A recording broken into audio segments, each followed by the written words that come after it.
I handle every type of conceivable medical malpractice case. That involves cases involving anesthesia, surgery, labor and delivery. That unfortunately involves the birth of a baby with brain damage or a baby who has suffered from a lack of oxygen. My cases involve wrongful death and survival claims. They involve emergency departments. They involve nursing care, nursing home cases. So every type of medical service can result, unfortunately, in a medical malpractice claim. A good example of an everyday situation that occurred in a case in which I was involved was a 72-year-old lady presented to an emergency department with abdominal pain. A CAT scan was ordered, but unfortunately not read by the radiologist.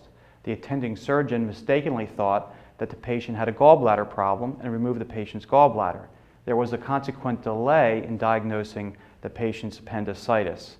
By the time the patient's appendicitis was recognized several days later, the patient turned out to be so infected that the infection was overwhelming and the patient died a few weeks later. So a relatively simple everyday problem of a patient presenting to a hospital with abdominal pain resulted in the unnecessary death of the patient because there was no timely read of her abdominal CAT scan.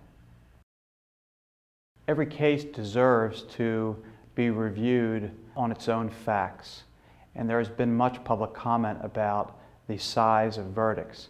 And yet when you examine the facts in many of those cases, you begin to understand the devastating losses that occurred on a personal level as well as on a financial level.